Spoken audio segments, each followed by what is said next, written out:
Right?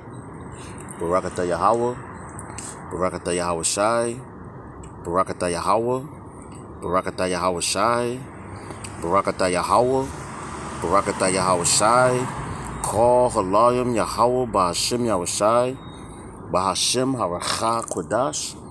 Double honors to the apostles and others, a great millstone who taught us the truth. Honors and salutations to the elect and to the men that died doing the work of Yahweh Bahashim Yahweh Shai, because they shall arise first. To the men, women, and children that believe on the true name of the Father and the Son, which the Father's name is Yahweh Shai, Salakia, which the Father's name is Yahweh, he exists, and the Son's name is Yahweh Shai, he is the deliverer, because he's coming to deliver us out of this captivity that we're in.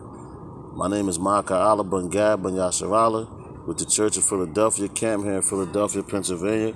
Once again, coming back at you with another lesson. All right? The Lord's willing, this lesson is edifying. I got a video that I want to put up on the screen and play for you, all right? Which is telling us how, these people, they basically set us up from being a nation.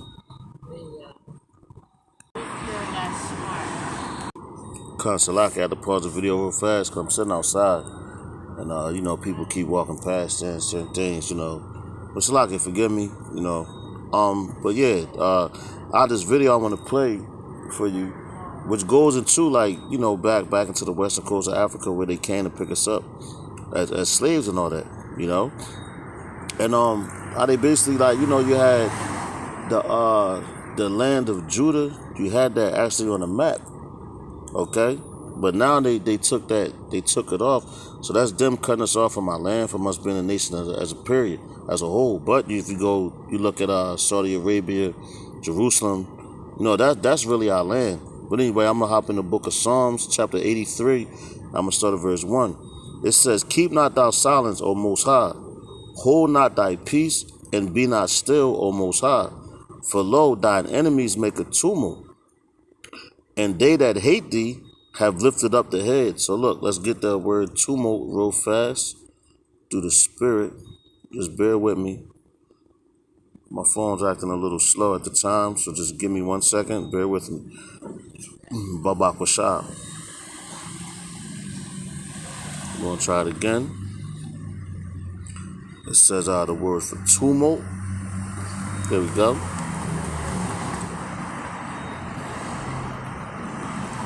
Strong's H, 1993. Hama. Which it says Hama, which is to murmur, growl, roar, cry aloud, mourn, rage, sound, make noise, tumult, be clamorous, be disquieted, to be loud, be moved.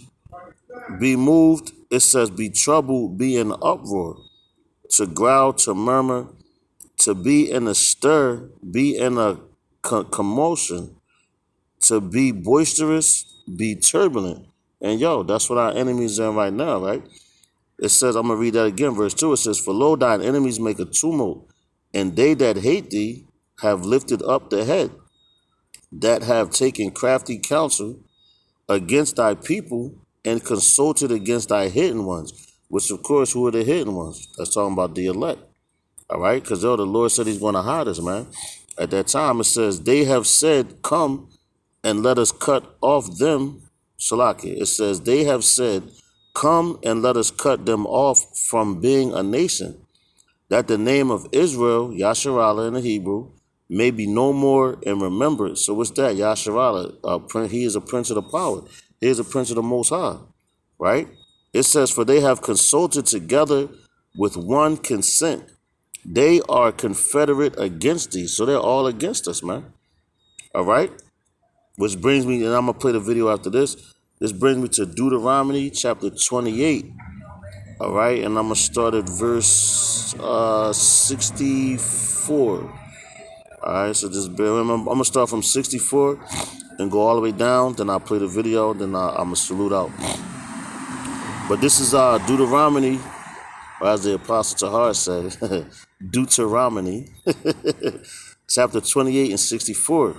It says, And Yahweh shall scatter thee among all people from one end of the earth even unto the other, and there thou shalt serve other gods, which neither thou nor thy fathers have known, even wood and stone. So look, man, the Lord, he sent us around to from which the video I'm going to play. He sent us from the western coast of Africa, and from there we were scattered, dispersed among all the nations across the whole globe. All right, verse 65. It says, "And among these nations shalt thou find no ease, neither shall the sole of thy foot have rest. But Yahweh shall give thee there a trembling heart and failing of eyes." Salaki, that was the bus. It says, "in failing of eyes and sorrow of mind." And yo, that's what we have here right now. And yo, on wherever we're driven at, that's what our people have. Like, yo, we have a sorrowfulness, man. You know, our feet are not, we're not rest. This is not our rest, man. You know, we have a trembling heart that's scary, you know. But it says, "And thy life shall hang in doubt before thee, and thou shalt fear day and night, and shalt have no assurance of thy life.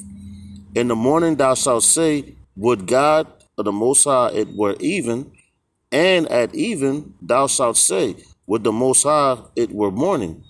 For the fear of thine heart wherewith thou shalt fear, and for the sight of thine eyes which thou shalt see." And yo, that's a curse, and that's the same things that's going on right now. Our people are fear. They're fearful. All right, the things and the imaginations of our enemies. You know, but the only ones that's really not fearful and all that is the elect, man. All right? Starting with the elect, going to what? Your 1/3. Verse 68, it says, "And Yahweh shall bring thee into Egypt again with ships, by the way whereof I spake unto thee. Thou shalt see it no more again, and there ye shall be sold unto your enemies for bondmen and bondwomen, and no man shall buy you." Right? So that goes into America and wherever else on the four corners of the earth that we would disperse. So without further ado, I'm going to play the video. Lord's willing, is edifying. Hope it makes sense, and I hope it goes out to the ears of the people that need to hear this. All right? Let's go. But when speaking about Hebrews' slavery in West Africa, there are few more telling connections than the slave coast in Negro land, which today is called Ouida, which the white Portuguese slavers called Wida, or Judah. As you see on this map from the 1700s, the slave coast was listed as the Kingdom of Judah by the slave traders. I can speak on what they said about the inhabitants of Ouida. Now, yo, and that's where you get your word Jew from. All right, what these Jewish people call themselves. That's what they call this. Now you see that they're all the different nations, man. And they came to this land to what? They went to grab Israelites, man. All right? So they know exactly who they were grabbing, and they wiped the name of that land off the face of the map. You can't look there no more. But let's go. But I'd rather let them speak for themselves. This quote is from Press and Bulletin Magazine, language document from the Society of Geography. Ouida, Ouida, Judah or Judah, is an ancient city frequented since the 16th century by Portuguese slave traders who gave it its name. Its inhabitants were said to be Judaic and were viewed as a remnant of the scattered tribes of Israel. See that? And that's why I brought that scripture out on in Deuteronomy 28 and 64, you know, going on down, because it lets you know, man, like, yo, we're a scattered people on all four corners of the earth, and all nations took hand in having us in slavery. But this is the final go around, you know, and that's why they named the land after those people, because they knew exactly who they was coming to look for. You know, looking at that movie, Shaka Zulu, when he was like, yo, they was like, where are the slaves at? He pointed to the chamber. You know, the slaves look like us. You know, and Shaka Zulu, he was a dark-skinned man, but he was a heathen. All right, let's go. See, this kingdom of Judah was in the territory of Benin, where an ethnic group exists called the Gadangwe. The Gadangwe.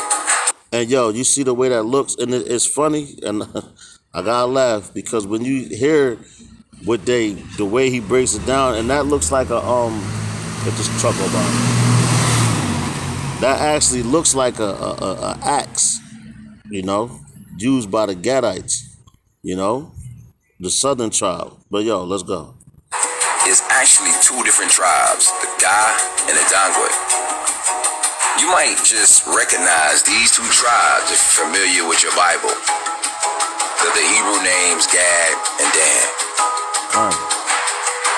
On page 24 of the August number of the Ghanaian magazine, in the column, It Occurs to Me, Kwesi Bonso writes that the people have been wondering about the close cultural similarities between the Hamowo festival of the Ga people and the biblical celebration of the Feast of the Jews, as outlined in the scriptures. Yo, Khan. And in September, Real fast. You know what? I got a book. I gotta say this again. I think I stated in another video that I did, but you have a book called The Pennsylvania Indians, all right, which are the Gadites, and they follow the scriptures to the T as far as their feast days, the way they dress, you know, the way they dealt with nature and everything. You know, that's how you know that they're the children of Israel, the children of Yasharallah, man. All right, so there's no getting around that. And now you see this video right here when he's actually bringing it out even some more. So let's go. 1961, in the issue of the Ghanaian, E.A. Amar, an authority on Ga history, language, and customs, discussed the parallels of the Ga Hamowo in the Jewish Passover celebrations. These parallels included similarities in calendars, prayers, protective rituals, and festival harvest meals.